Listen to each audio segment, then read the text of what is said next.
नमस्कार साथियों, आप सभी का एक बार फिर से स्वागत है प्राइम एज के ऑफिशियल यूट्यूब चैनल पे। आज जो हम लोग करने वाले हैं वो है आर्टिकल 20। पॉलिटी पीवाईक्यू सीरीज के अंदर हम लोग आज आर्टिकल 20 तक पहुंच गए हैं, जो कि आपके फंडामेंटल राइट्स का ही पार्ट है। दोष सिद्धि, कन्विक्शन ऑफ ऑफेंस से रिलेटेड ये आर्टिकल है, जहां पे 3 तरीके के अधिकार आपको दिए जाते हैं। सब्सिक्वेंटली जब हम लोग क्वेश्चन पढ़ने लगेंगे तब आपको पता चलेगा कि आर्टिकल 20 क्लॉज 1, 2, 3 के अंदर कौन कौन से अधिकार आपको प्राप्त है। तो इसके साथ में भी, इस वीडियो के साथ में भी आप वैसे ही बने रहें जैसे पिछली सारी वीडियोस के साथ में आप बने हुए हैं। यकीन मानिए, जब आपका फंडामेंटल राइट कंप्लीट होगा, डीपीएसपी कंप्लीट होगा, आगे चलते चलते पूरा कंप्लीट होगा, तो एकदम गहनता से आपको पॉलिटी के बारे में पूरी की पूरी जानकारी रहेगी। इसके अलावा भी अगर आपको कोई चीज चाहिए तो आप कमेंट सेक्शन में बता सकते हैं। वीडियो को लाइक करके शुभारंभ करते हैं। पहला क्वेश्चन आपकी स्क्रीन पर। क्वेश्चन कह रहा है, article 20 of the Indian constitution deals with, भारतीय संविधान का अनुच्छेद 20 किससे संबंधित है?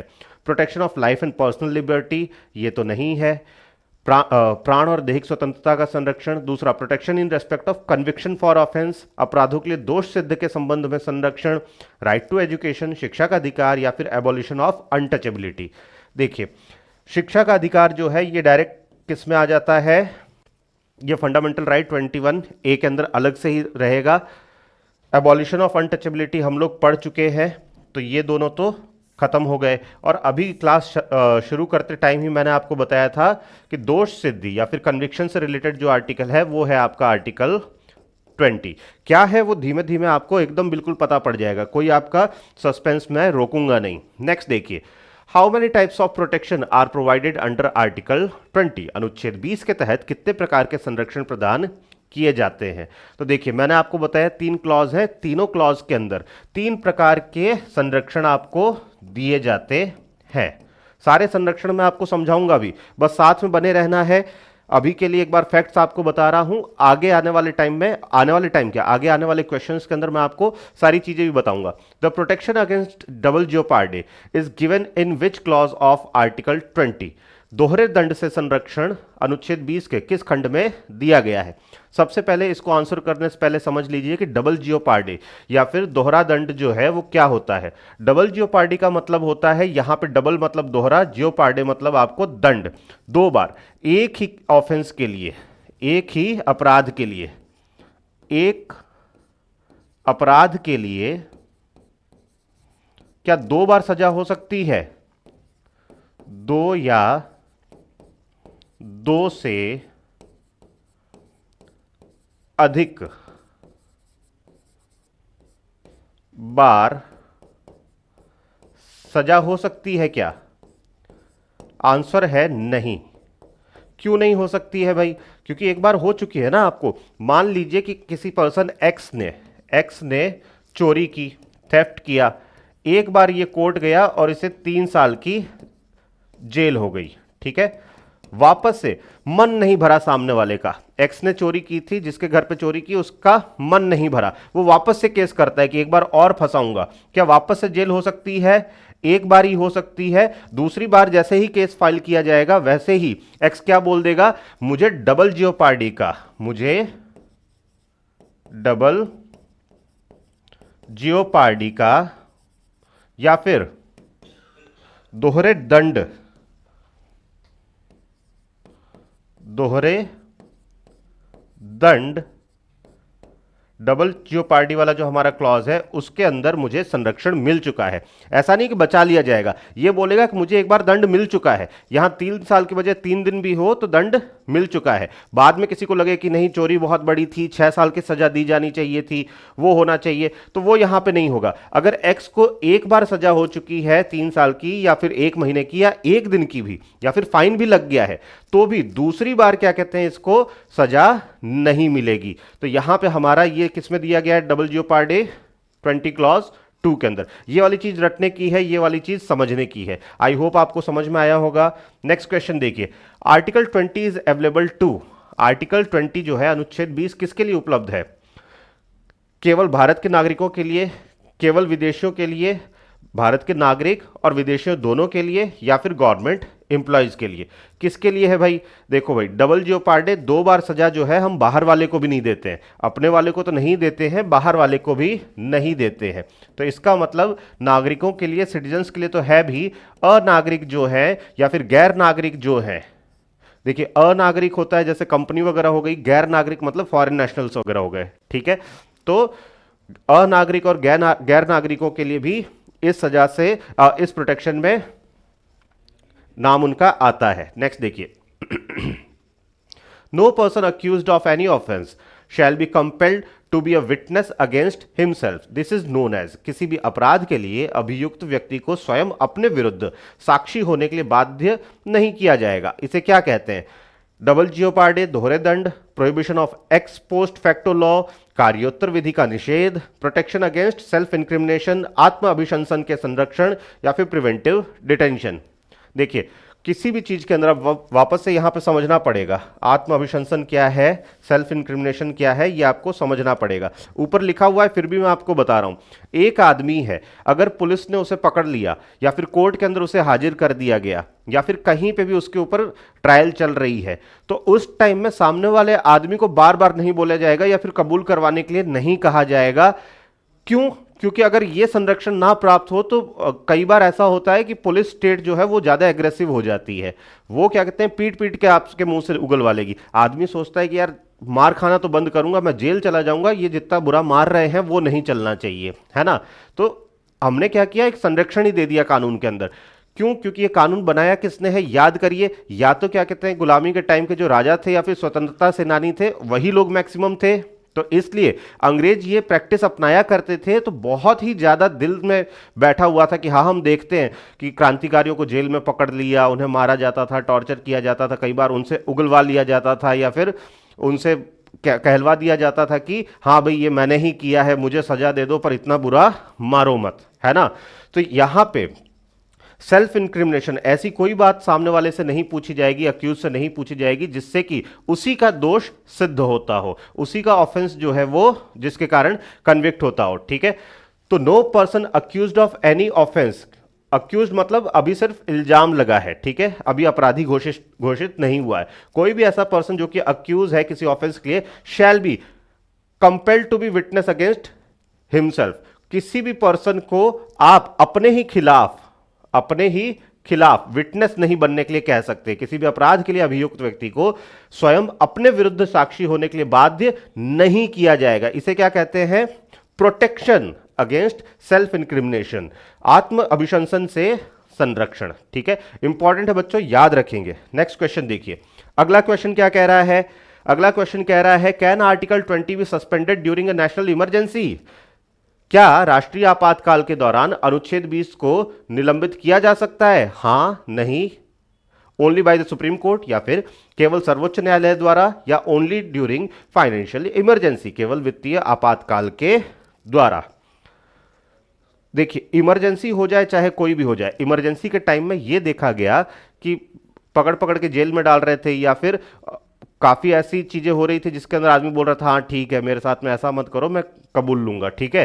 तो इसलिए किसी भी इमरजेंसी के दौरान भी किसी भी अवस्था में आर्टिकल 20 वाला तो नहीं सस्पेंड होगा, ठीक है। आर्टिकल 20 वाले प्रोटेक्शन जो है ये सस्पेंड नहीं होंगे। याद रखेंगे आर्टिकल 20 जो है वो राइट से ज्यादा प्रोटेक्शन है। क्या है? राइट से ज्यादा प्रोटेक्शन है, ठीक है।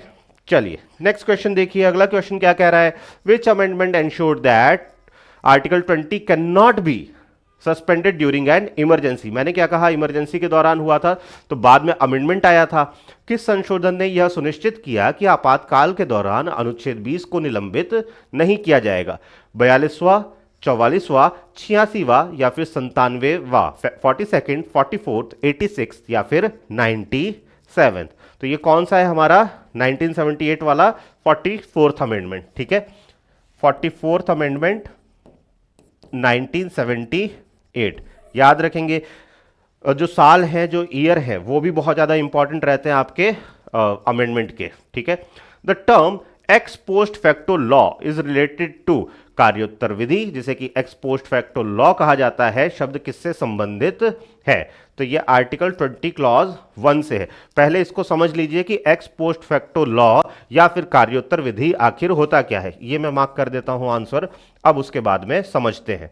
मान लीजिए कि एक लॉ है, एक लॉ है, ये कब का है? ये 1990 का है, ठीक है।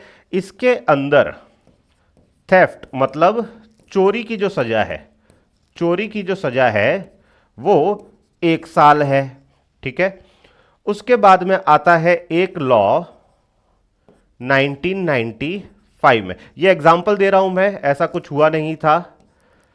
1995 में इसमें थेफ्ट मतलब चोरी की जो सजा है वो 3 साल कर दी गई। अब मैं आपसे पूछता हूं कि 1993 में अगर किसी ने चोरी की, 1993 में अगर किसी ने थेफ्ट किया, तो उसे 1 साल सजा होगी या 3 साल सजा होगी? कितनी साल सजा होगी? 1 साल ही सजा होगी। क्यों? क्योंकि 1993 कहां है? 1990 एंड 95 के बीच में यहां फॉल कर रहा है। तो जब इसने चोरी की उस टाइम कितनी सजा थी? 1 साल। बाद में भले ही ट्रायल चल रही थी, पर ट्रायल चलते चलते मान लीजिए कि 1996 तक पहुंच गए। जजमेंट कब आया? 1996। जजमेंट आया 1996। तो क्या 1996 के टाइम में जो 3 साल सजा थी वो दी जाएगी? नहीं। जिस टाइम चोरी की उस टाइम की सजा दी जाएगी। ये तो हो गया एग्जाम्पल 1। एक एग्जाम्पल देखिए, एग्जाम्पल 2। मान लेते हैं, यहां पे सिर्फ एक हाइपोथेटिकल सिचुएशन है, मान लेते हैं कि ऑनलाइन एक ग्रीन 11 नाम की ऐप है, ग्रीन 11 नाम की ऐप है। ये क्या करवाती है? ये बेटिंग करवाती है, सट्टा खिलाती है क्रिकेट से रिलेटेड, ठीक है। ग्रीन मतलब हरा भरा ग्रीन पिच होता है, वहां से इन्होंने नाम ले लिया कि क्रिकेट के अंदर सट्टा खिलाती है। ये चल रहा था, इसमें इन्होंने कह दिया कि ये तो स्किल का काम है। ये किसका काम है? ये स्किल का काम है, ये सट्टा है नहीं। फिर उसके बाद में 2024 में क्या होता है? 2024-25 के अंदर क्या होता है? ये जितनी भी ऐप है, जितनी भी ऑनलाइन गेमिंग ऐप है, इसको बैन कर दिया जाता है, ठीक है। कब? 2024-25 के अंदर। अब कोई व्यक्ति जो 2023 में ऑनलाइन गेमिंग ऐप है, बेटिंग ऐप है ग्रीन 11, इस पे अगर खेल खेलता हो, तो क्या अब 2026 में इसको अपराध माना जाएगा? क्या ये 2026 में अपराध या ऑफेंस है? तो आप कहेंगे नहीं। आप क्या कहेंगे? ऑब्वियस सी बात नहीं, पहले अलाउड था तब खेलते थे, जब बाद में 2024-25 में बैन कर दिया गया तो खेलना छोड़ दिया। तो इसका मतलब यह है कि 2026 में पीछे जाके उसको अक्यूज नहीं बनाया जाएगा कि आज के टाइम में बैन है, कि हां बैन है। पहले खेलते थे, हां जी खेलता था, चलो जेल। ले जा सकते हैं क्या? नहीं ले जा सकते। क्यों नहीं ले जा सकते? क्योंकि जिस टाइम मैं खेलता था ग्रीन 11, उस टाइम पे वो चीज बैन नहीं थी। तो मुझे क्या दिया गया? आज के टाइम में 2026 में प्रोटेक्शन दिया गया, ठीक है। हालांकि मैंने कभी खेली नहीं, बट फिर भी याद रहेगा। 2 टाइप, एग्जाम्पल 2 हो गया। अब एक एग्जाम्पल 3 भी देखिए, मैं इसलिए इतना बता रहा हूं बच्चों ताकि आपको एकदम अच्छे से समझ में आ जाए। एग्जाम्पल 3 में क्या है? एग्जाम्पल 3 में यह कह रहा है कि आपने जब 2022 में टैक्स भरा तो वो 10% का लग रहा था, ठीक है। 2022 में जब टैक्स भरा तब 10% का लग रहा था। 23 में टैक्स भरा, मैं टैक्स की बात कर रहा हूं, कोई ऑफेंस नहीं है यहां पे, ये भी 10% का था। 2024 में अचानक से गवर्नमेंट को मन होता है कि आपके प्रोडक्ट पे जो टैक्स है उसे 20% लगा दिया जाए। बट 2024 में एक और एडिशनल चीज बोली गवर्नमेंट ने। क्या बोला? बोला कि ये जो टैक्स है, ये जो टैक्स है ये 2022 से लागू हो जाएगा। अब 2022 में तो आपने क्या किया था, आपसे मांगा गया 10% टैक्स, आपने 10% टैक्स दे दिया। 2023 में भी मांगा गया 10% टैक्स, आपने दे दिया। 2024 में बोला कि 20% टैक्स हो गया है, पर ये लागू कब से होगा, ये 20% ये 2022 से लागू होगा। तो क्या यहां के भी 10-10% टैक्स आपके वसूले जाएंगे जो बाकी रह गए हैं, क्योंकि टोटल 20% हो गया ना। गवर्नमेंट ने बोला कि हम तो 2022 से कलेक्ट करेंगे। क्या ये सही है? हां जी, ये दोनों प्रोटेक्शन तो मिली हुई है, पर गवर्नमेंट अगर चाहे तो सिविल एक्ट्स के अंदर एक्स पोस्ट फैक्टो लॉ ला सकता है। Ex post facto law civil में अलाउड है, क्रिमिनल में अलाउड नहीं है। क्रिमिनल में अलाउड नहीं है, याद रखेंगे।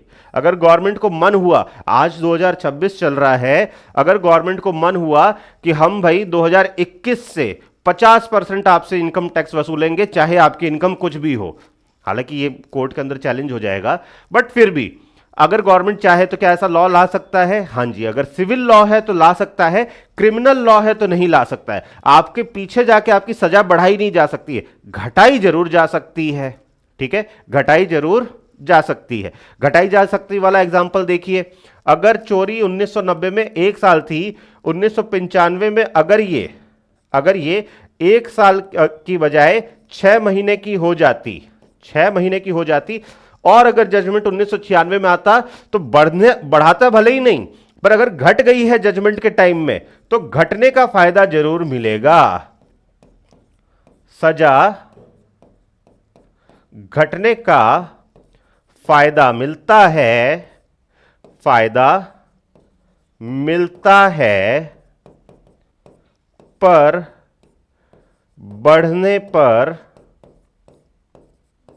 सजा नहीं बढ़ती, सजा नहीं बढ़ती। याद रखेंगे बच्चों, बहुत ज्यादा इंपॉर्टेंट है। ठीक है, कितने सारे एग्जांपल आपके सामने दे दिए। X post facto law 20 clause 1 बिल्कुल अच्छे से याद रखिए। 3 चीजें हैं आपके पास में। पहला है ex post facto law, clause 2 के अंदर बताया गया क्या, डबल जियोपार्डे, और क्लॉज 3 के अंदर क्या है, सेल्फ इंक्रिमिनेशन। ये तीनों हम लोगों ने यहां पे देख लिए हैं। ठीक है, चलिए अब थोड़ी सी स्पीड बढ़ाएंगे बच्चों।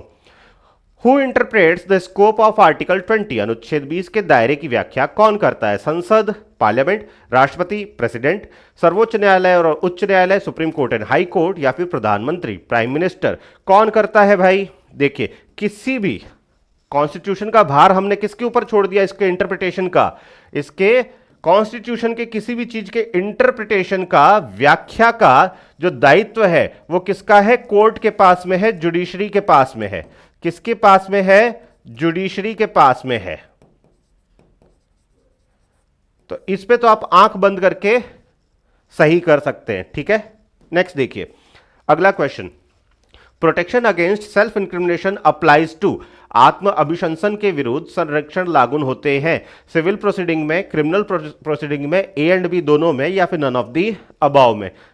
क्रिमिनल आर्टिकल 20 पूरा का पूरा ही क्रिमिनल प्रोसीडिंग से ही जुड़ा हुआ है। आर्टिकल 20 अनुच्छेद 20 जो है, अनुच्छेद 20 जो है, ये सिर्फ और सिर्फ क्रिमिनल प्रोसीडिंग्स, क्रिमिनल प्रोसीडिंग से या फिर आपराधिक कार्यवाही से ही, आपराधिक कार्यवाही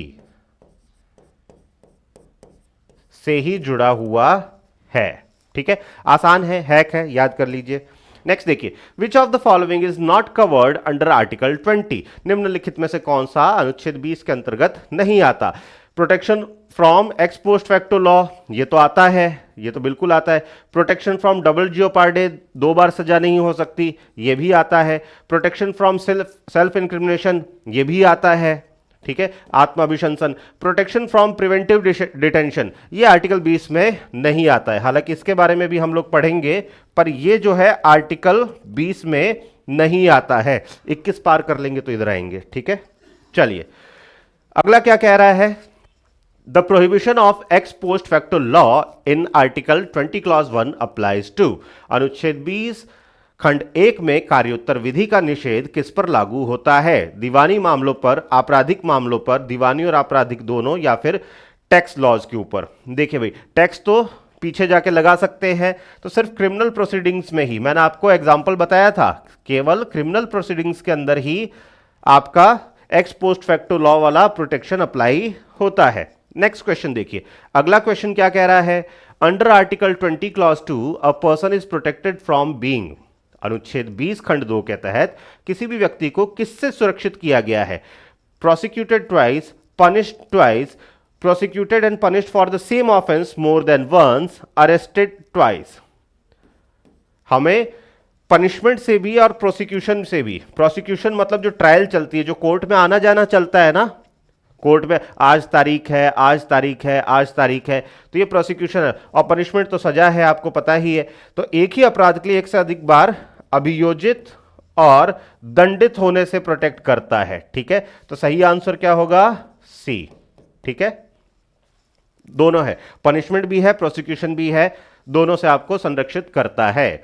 इन which case did the supreme court clarify that departmental inquiry does not amount to double jeopardy, किस मामले में सर्वोच्च न्यायालय ने स्पष्ट किया कि विभागीय जांच दोहरे दंड की श्रेणी में नहीं आता है। Maqbool Hussain versus state of Bombay, Maneka Gandhi case, Kesavananda Bharati case, या फिर गोलखनाथ केस। मकबूल हुसैन वाला जो केस है उसमें यह कहा गया कि अगर कोई डिपार्टमेंटल इंक्वायरी हुई है तो वो डबल जियोपार्डी के अंदर नहीं आता है। एग्जाम्पल देख लेते हैं, एग्जाम्पल क्या कह रहा है, एग्जाम्पल कह रहा है, यहां लिख देता हूं एग्जाम्पल।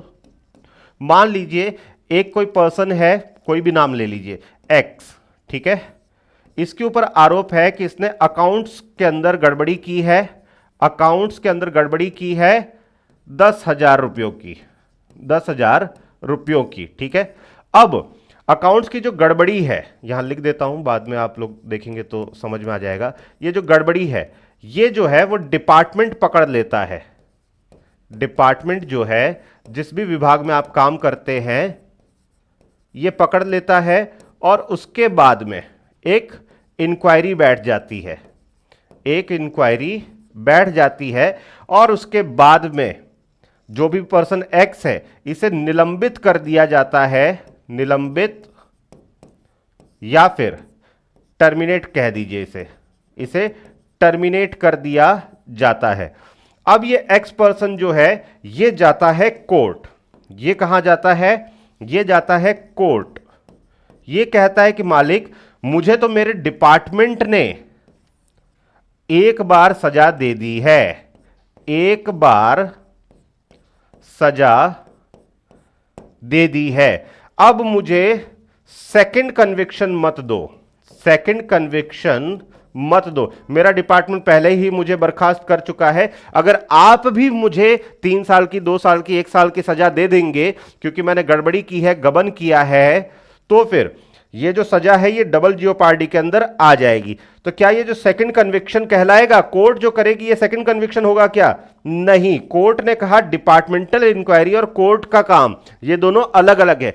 कोर्ट 2 बार एक ऑफेंस के लिए 2 बार सजा नहीं दे सकती है, एक से अधिक बार सजा नहीं दे सकती है, पर यह अलग काम है, कोर्ट का अलग काम है। यह चीज कही गई Maqbool Fida Husain versus state of Bombay, याद रहेगा, आसान है, मजेदार चीज है। नेक्स्ट देखिए, can a person be compelled to give a thumb impression और blood specimen under article 20 clause 3, क्या अनुच्छेद 20 खंड 3 के तहत किसी भी व्यक्ति को अंगूठे का निशान या रक्त का नमूना देने के लिए बाध्य किया जा सकता है, बिल्कुल किया जा सकता है।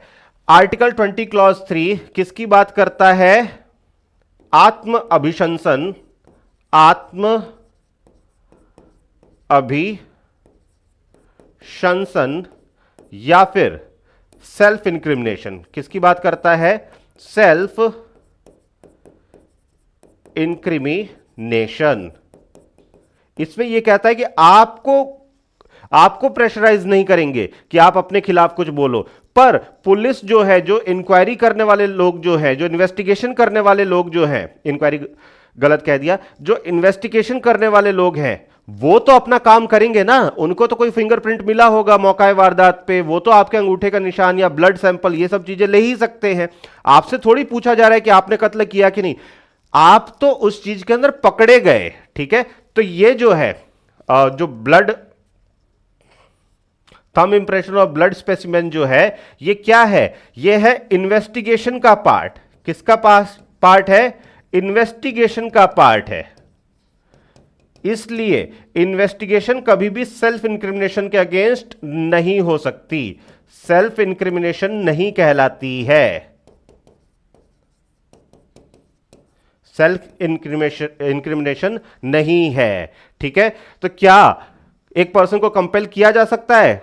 हां, ये एक वायलेशन नहीं है, सिंपल, आसान है, कोई दिक्कत नहीं। कितना मजेदार आर्टिकल है बताइए, है ना। नेक्स्ट देखिए, the protection of article 20 clause 3 extend to, the protection of article 20 clause 3 extend to only oral evidence, only documentary evidence, both oral and documentary evidence, या फिर नन ऑफ द अबव। क्या होगा भाई यहां पे? दोनों चीजें, दोनों चीजें, ओरल भी हो या डॉक्यूमेंट्री हो। सबसे पहले मैं आपको यहां पे बता दूं, एविडेंस दो तरीके के होते हैं, सबूत जो है, साक्ष्य जो है, ये दो तरीके के होते हैं। या तो ओरल होते हैं, मौखिक, या डॉक्यूमेंट्री होते हैं, या फिर डॉक्यूमेंट्री होते हैं, लिखित, लिखित दस्तावेज। ठीक है, दो तरीके के होते हैं।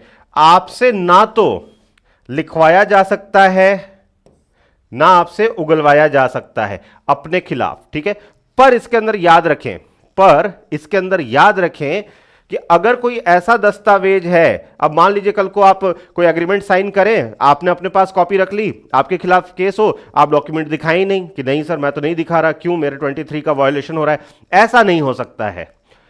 इन्वेस्टिगेशन में तो आपको साथ देना ही पड़ेगा, इन्वेस्टिगेशन में आप नहीं मुकर सकते, आपसे नहीं उगलवाया जाएगा, आपसे नहीं उगलवाया जाएगा, बट जो डॉक्यूमेंट आपके ही पास है वो तो आपको देने ही पड़ेंगे।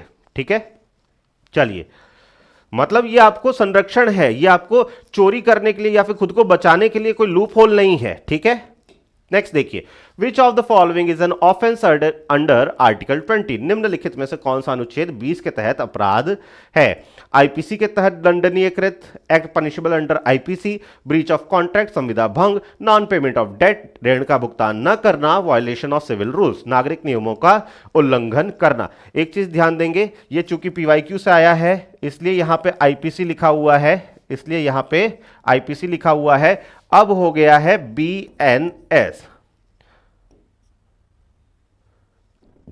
ठीक है,